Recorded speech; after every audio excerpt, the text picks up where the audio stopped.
స్వాగతం. సూళ్లూరుపేట పట్టణంతో పాటు Sullurpeta police circle పరిధిలోని తడ, శ్రీహరికోట ప్రాంతాలలో ఇకపై బహిరంగ ప్రదేశాలలో మద్యం సేవించడంపై నిషేధం విధించడం జరిగిందని సిఐ మధుబాబు తెలియజేశారు.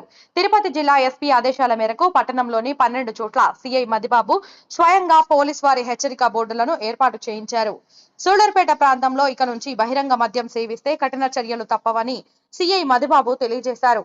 ఇప్పటికే పట్టణంతో పాటు పులికాట్ తీర ప్రాంతాల్లో మందుబాబులు తాగి పడేసిన బాటిళ్లను మున్సిపల్ సిబ్బందితో ఆయన శుభ్రం చేయించారు. పట్టణంలో పలు కూడళ్లలో బహిరంగ మద్యం సేవించడం నిషేధం అనే ఫ్లెక్సీలను అవగాహన కోసం ఏర్పాటు చేయించామని ఆయన పేర్కొన్నారు. ఇకపై ఎక్కడా బహిరంగ ప్రదేశాలలో మద్యం సేవించకూడదని, ఎక్కడైనా అలా జరుగుతుంటే వెంటనే తమకు సమాచారం అందిస్తే చర్యలు తీసుకుంటామని ఆయన తెలియజేశారు.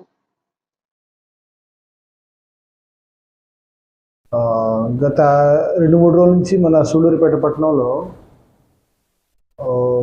బహిరంగంగా మద్యం సేవించే ప్రాంతాలని ఐడెంటిఫై చేయడం జరిగింది.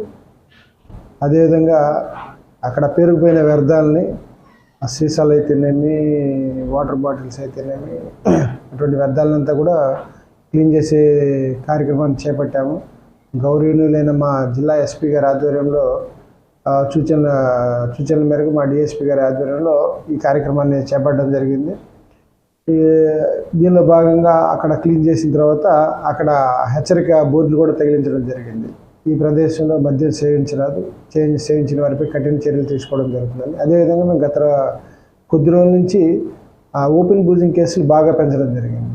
ప్రతిరోజు 10 నుంచి 15 కేసులు సూళ్లూరుపేట టౌన్లో పోలీస్ స్టేషన్లో కానీ, లేకపోతే తడలో కూడా ఒక 5 నుంచి 10 కేసులు ప్రతిరోజు ఒక 20-30 మందిని వాళ్ళ మీద కేసులు పెట్టడం జరుగుతూ ఉంది. బహిరంగ ప్రదేశాల్లో మద్యం సేవించడం వలన ప్రజలు కూడా కాస్త అసౌకర్యానికి గురవుతున్నారు. అదేవిధంగా పరిసర ప్రాంతాలు కూడా చాలా కలుషితం అవుతూ ఉన్నాయి వ్యర్థాలతోటి.